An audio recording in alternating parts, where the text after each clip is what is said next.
Hello বন্ধুরা, আশা করছি সবাই ভালো আছেন। আজকে আবারও আপনাদের জন্য নতুন একটি গল্প নিয়ে আসলাম। গল্পের নাম সিকান্দার সাহা, সূচনা পর্ব।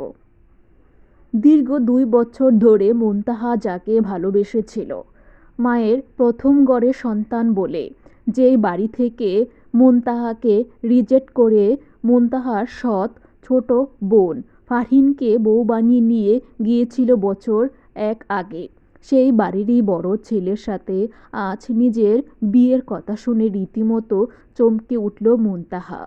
সেই ছেলে নিজ থেকে মুনতাহাকে বিয়ে করতে চাইছে, এমনকি পরিবারের বিরুদ্ধে গিয়ে। বলা বাহুল্য, মুনতাহা যাকে ভালোবেসেছিল সে মুনতাহার সৎ বাবা সালমান মির্জার আপন বড় ভাইয়ের সন্তান, নাম অর্ণব। মায়ের এক কথাতে অর্ণব 2 বছরের সম্পর্কটাকে গলা টিপে মেরে ফেলে সবার সামনে ফারহিনকে বিয়ে করতে রাজি হয়। ফারহিনকেই যদি বিয়ে করার ছিল, তাহলে মুনতাহার ইমোশন নিয়ে খেলা করার মানে কী ছিল? মুনতাহা তো নিজ থেকে কখনো অর্ণবকে ভালোবাসতে চায়নি, ছেলেটাই তো বাধ্য করলো।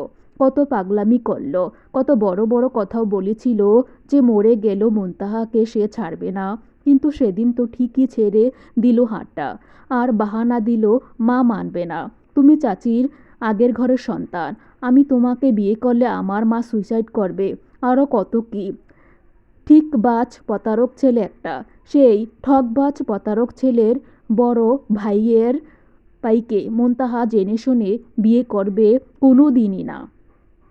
মুনতাহা সালমান মির্জাকে বলেছিল এই বিয়েটা সে করবে না, তার পক্ষে সম্ভবই না করা।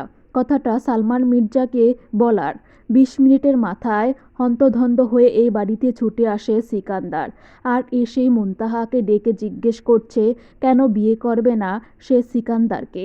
মুনতাহার সাহস করে আর চোখে একবার তাকায় তার সামনে গম্ভীর মুখে সোফায় বসে থাকা সিকান্দার সাহা মির্জার দিকে, যাকে এই প্রথমবার সামনাসামনি দেখা হলো।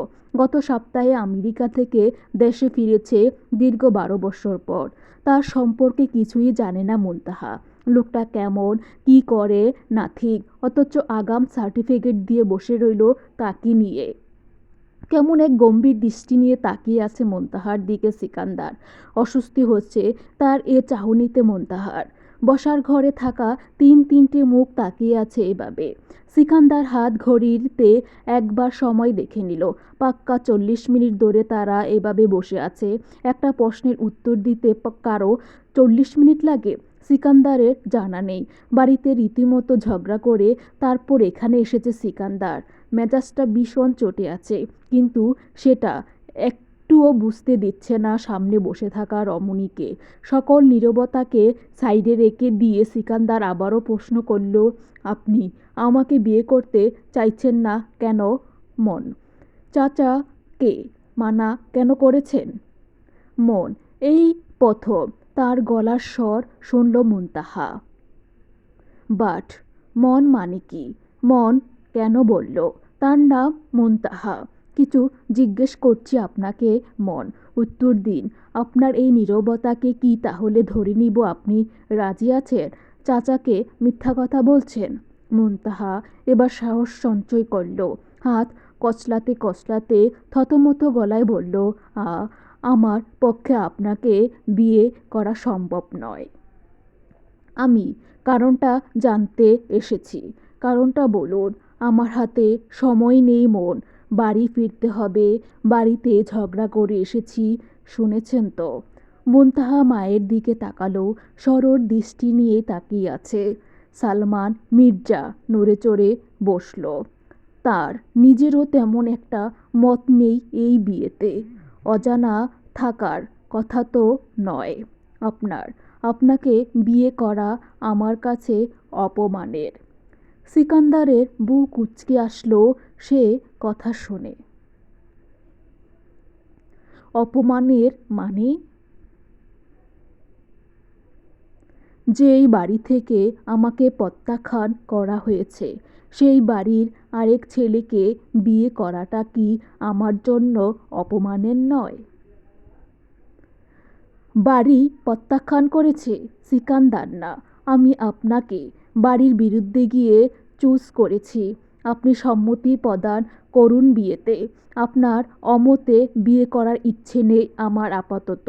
তবে আপনি যদি এই অমত নিয়ে বসে থাকেন তাহলে হয়তো আপনার অমতেই আমার আপনাকে বিয়ে করতে হবে। আর সেটা করলে আপনার বা আমার কারোর জন্যই খুব একটা ভালো কিছু বয়ে আনবে না মন। কথাটা শেষ করে সিকান্দার উঠে যেতে যেতে ফের বলল, চাচা, মেয়েকে রাজি করান। আমি বিয়ে, কিন্তু আপনার মেয়েকেই করব, সেটা তার মাথায় ঢুকিয়ে দিন। আর আমি যা চাই তাই কিন্তু নিয়ে ছাড়ি। আমি কোনো মাম্মাস ভয় না যে একটু ইমোশনালি ব্ল্যাকমেল করলেই আপনার মেয়ের হাত ছেড়ে দেব। ভুল মানুষকে পাকনামি করে ভালোবেসে ঠকে গেলে তার দায়ভার নিশ্চয়ই আমি নিব না। আজ আসছি, কাল আবার আসবো আপনার মেয়ের মতামত জানতে। যদি কালও রাজি না হয় তাহলে আবারও ফের পরশু আসবো। পরশু না হলে তরশু। রাজি না হলে আসতেই থাকবো রোজ। সিকান্দার চলে গেল। ময়না বেগম উৎফুল্লিত শ্বাস ফেলে মেয়ের দিকে তাকিয়ে বললেন, ছেলেটা ভালো ভালো মুনতাহা। আমি এখানে তোমার অমতের কিছু দেখছি না। সংসার করবে ছেলের সাথে, ছেলে পরিবারের সাথে নয়। ছেলে যদি পরিবারের বিরুদ্ধে গিয়ে তোমাকে চায় তাহলে তোমার আপত্তি হওয়ার কথা আসছে কেন এখানে? কতদিন আর এভাবে অন্যের ঘাড়ে বসে বসে খাবে? মুনতাহার চোখ দুটো জলে ভরে আসলো শেষের কথাটা শুনে। খাওয়ার খোঁটা দিল তার মা। হ্যাঁ, কথাটা পুরোপুরি সত্যিই বলেছে। সালমান মির্জা তো মুনতাহার আপন বাবা না, কিন্তু মুনতাহা কিভাবে বিয়ে করবে ওই বাড়ির ছেলেকে? মুনতাহার দিকটা কি তার মা একবারও ভেবে দেখবে না? মুনতাহার কথা ফুরিয়ে গেল মায়ের শেষ কথায়। উঠে চলে গেলেন তিনি। সালমান মির্জা একবার মুনতাহার দিকে তাকিয়ে বসা থেকে উঠে বললেন, মায়ের কথায় কিছু মনে করো না মুনতাহা।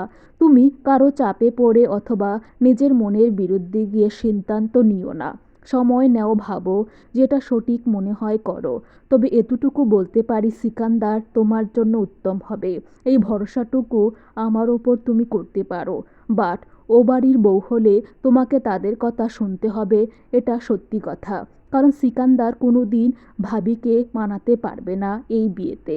তিনি এক কথার মানুষ, সেজন্যে আমি চাই না তুমি কারোর চাপে পড়ে রাজি হও। সালমান মির্জা চলে গেলেন রুমে এসে দেখল ময়না বেগম জামাকাপড় ভাঁজ করছে। সালমান মির্জা বিছানায় বসে বলল, ওভাবে বলাটা তোমার ঠিক হয়নি মুনতাহাকে। সেটা আপনার ভাববার বিষয় না। তাহলে কার ভাববার বিষয়? ময়না বেগম শব্দ করে আলমারির পাল্লাটা লাগিয়ে বলল, মুনতাহা কার মেয়ে? আমার মেয়ে। তাই তার বিষয়ে ভাববার অধিকার কেবল একান্তই আমার। আপনার ছেলে মেয়েদের কোনো বিষয়ে তো আমি কথা বলি না। সালমান মির্জা আহত হলো স্ত্রীর এমন কথায়।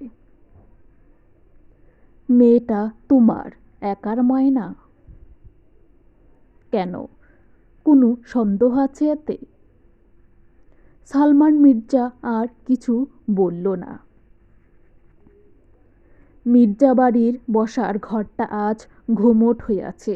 রাগে মাথা ফেটে যাচ্ছে সাইদা মির্জার। আজ সিকান্দারের জন্য মেয়ে দেখতে যাওয়ার কথা ছিল, অথচ ছেলেটা গেল না। আবার খবর এসেছে যে সিকান্দার নাকি ওই মুনতাহাকে বিয়ে করতে চাইছে। তীব্র রাগে সে ফুঁসতে ফুঁসতে ছেলের ফেরার অপেক্ষায় আছে। অর্ণবের দিকে তাকিয়ে বলল, ভাইকে ফোন করতে। অর্ণব পকেট থেকে ফোনটা বের করে ভাইকে ফোন দিতে যাবে এমন সময় সদর দরজার দিকে তাকাতেই দেখল তার ভাই আসছে ধীর পায়ে হেঁটে। অর্ণব নিজেও অবাক হয়ে ভাইয়ের এই সিদ্ধান্তে।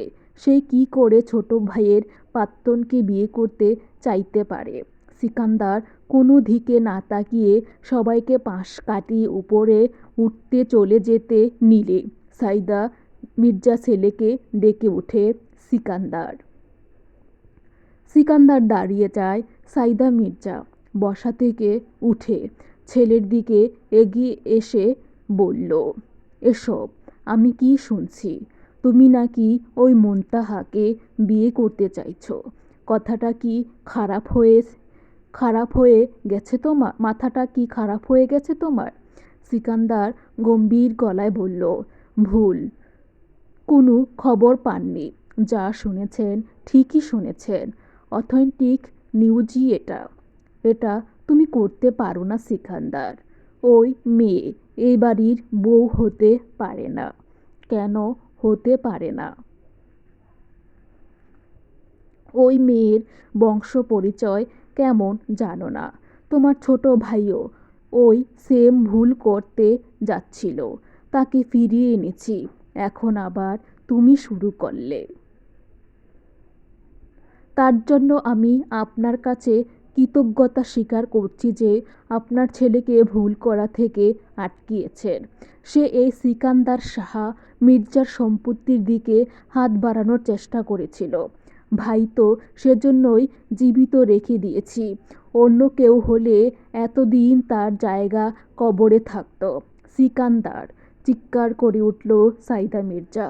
স্বামী সেলিম মির্জার দিকে তাকিয়ে বলল, কি বলছে? কি তোমার ছেলে শুনছো? ওই মেয়ের মধ্যে কি দেখেছো তুমি? ওর চেয়েও হাজার গুণ সুন্দরী মেয়ে আমি তোমার জন্য খুঁজে এনে দেব। ছেড়ে দাও ওই মেয়েটাকে। ছাড়বো না। ছোট্ট ছিলাম তাই তখন ছেড়ে চলে গিয়েছিলাম। এবার বড় হয়েছি, নিজের জিনিস নিজের কাছে রাখতে জানি। আপনি আমাকে আটকাতে পারবেন না। তাই অযথা দাঁড়িয়ে দাঁড়িয়ে আমার সময় নষ্ট করবেন না। আমি আগ্রহী নই। আমি কিছুতেই ওই মেয়েকে এই বাড়ির বউ হতে দিব না সিকান্দার। তোমার বিয়ে আমি জুলির সাথেই করাবো। কোনো কোন জুলি? বুলি গুলি টুলিকে আমি সিকান্দার বিয়ে করছি না। আমার বউ হবে কেবলই মুনতাহা। আমি হতে দিব না। কি করবেন শুনি? বিষ খাওয়ার নাটক করবেন? এই ট্রিক্সটা বেশ পুরনো। নতুন কিছু ট্রাই করুন। শুভকামনা রইল আপনার জন্য। সিকান্দার চলে গেল সিঁড়ি বেয়ে উপরে। সাইদা বেগম রাগে ফেটে যেতে লাগলো। আবদ্ধ ছেলে, সে তো জীবনও ওই মুনতাহাকে, এতিম মেয়েটাকে মেনে নেবে না। মির্জা বাড়ির কাজের মেয়ের যা মূল্য আছে ওই মুনতাহার সে মূল্যটাও তো নেই। গভীর রাত, ব্যালকনিতে বসে নীরবে চোখ জল ফেলছে মুনতাহা। তার ভীষণ খারাপ লাগে এই জীবনটা বয়ে বেড়াতে। কোনো জায়গায় সে একটু শান্তি পেল না। মেয়ে হয়ে জন্ম নিয়েছিল বলে তার বাবা নামক অমানুষটা তার মাকে ডিভোর্স দিয়েছিল। সেই রাগ, সেই ক্ষোভের কারণে হয়তো তার মা তাকে ভালোবাসে না। মামা মামির কাছে আশ্রয় হয়েছিল তাদের। কিন্তু মামা মামির ভালোবাসাটাও পায়নি কখনো মুনতাহা। নিজের মায়ের ভালোবাসাটাই তো পায়নি কখনো। সেখানে মামা মামির ভালোবাসা পাওয়া তো দূরের কথা। মুনতাহার বয়স যখন 7, তখন মায়ের দ্বিতীয় বিয়ে হলো ঢাকায়। আর এই সংসারে থাকতে শুরু করলো তার মা। তখন মুনতাহাকে মামার বাড়িতে থাকতে হতো গ্রামে। মায়ের সংসারে যেন কোনো সমস্যা না হয় সেজন্য মুনতাহাকে যোগাযোগ করতে দিত না তার মামারা। কিন্তু প্রতিদিন অত্যাচার করত তার মামিরা মুনতাহাকে। বাড়ির সকল কাজ তাকে দিয়ে করাতো। পড়াশোনা করতে দিত না ঠিকমতো। খুবই কষ্টর দিন ছিল। এই তো এসএসসি টেস্ট পরীক্ষার সময় একবার তীব্র জ্বর হয়েছিল মুনতাহার। শরীর চলছিল না বলে সেদিন রাতে রান্না করেনি মুনতাহা। সেজন্য মুনতাহাকে সেদিন খুব মেরেছিল তার বড় মামি। শরীর জুড়ে কালশিটে দাগ বসে গিয়েছিল। মুনতাহার নানি নাতনির এই যন্ত্রণা আর সহ্য করতে না পেরে সালমান মির্জাকে ফোন করেছিল। তার ঠিক পরের দিন সালমান মির্জা এসে মুনতাহাকে তার বাড়িতে নিয়ে আসলেন। মাকে 8 বছর পর কাছে পেয়ে মুনতাহার খুশি হবার কথা ছিল। কিন্তু মুনতাহা হতে পারল না। মায়ের চোখ মুখ বুজিয়ে দিচ্ছিল তার আশাতে তার মা ঠিক কতটা অখুশি। আজ 5 বছর ধরে সে এই বাড়িতে আছে। এই 5 বছরে একটি বারের জন্য মুনতাহা তার মাকে জড়িয়ে ধরতে পারেনি। সব সময় মায়ের মুখের শক্ত শক্ত কথা আর বিরক্তিকর আচরণ পেয়েছেন। সেই জীবনে অন্য বেশি ছিল একটুখানি সুখ হয়ে, কিন্তু সে সুখ হয়ে ঢুকে বিষ ফেলে চলে গেল জীবনে। মুনতাহা মুখ চেপে ধরল। তার চিৎকার করে কাঁদতে ইচ্ছে করছে, কিন্তু পারছে না। এটাও আরেক যন্ত্রণা। মায়ের ডাক কানে আসতেই তড়িঘড়ি করে চোখের জল মুছে ফেলে মুনতাহা। নিজেকে স্বাভাবিক করে ব্যালকনি থেকে চলে যাওয়ার সময় তার ফোনে একটা মেসেজ আসে। মুনতাহা ফোনটা অন করে রেখে একটা নিউ ফেসবুক আইডি থেকে মেসেজ এসেছে। মেসেজে পাঠানো লেখাগুলো দেখে পড়ে চিনতে আর বাকি রইল না এটা কার পাঠানো মেসেজ। মুনতাহা রাগে ফুলে উঠল। আইডিটাও ব্লক লিস্টে ফেলে রাখল। সাথে সাথে কল আসলো ফোনে। মুনতাহা নাম্বারটা দেখে রিসিভ করে তীব্র রাগ নিয়ে বলল, মিনিমাম লজ্জাবোধটাও কি আপনার নেই?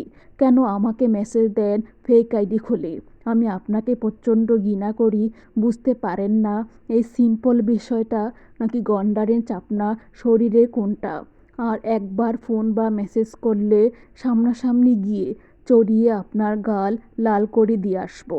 কথাগুলো এক নাগালে বলে মুনতাহা যখন ফোনটা কেটে দিতে যাবে, ঠিক সেই সময় ফোনের ওপাশ থেকে ধীর গলায় ভেসে আসলো মন। চমকে উঠল মুনতাহা। ফোনের স্ক্রিনে তাকিয়ে দেখল নাম্বারটা অচেনা। প্রতিবার এভাবে আইডি ব্লক করার পরই অর্ণবের ফোন আসে। মুনতাহা অর্ণবই ভেবেছিল, তবে এটা তো অর্ণবের গলা না। এই গলার মালিককে মুনতাহা চেনে। এই নামে কেবল একজনই তাকে ডাকে, আর সেটা হলো সিকান্দার সাহা মির্জা। চলবে। যদি গল্পটি ভালো লেগে থাকে অবশ্যই কমেন্ট করে জানাবেন। ধন্যবাদ ভিডিওটি দেখার জন্য সবাইকে।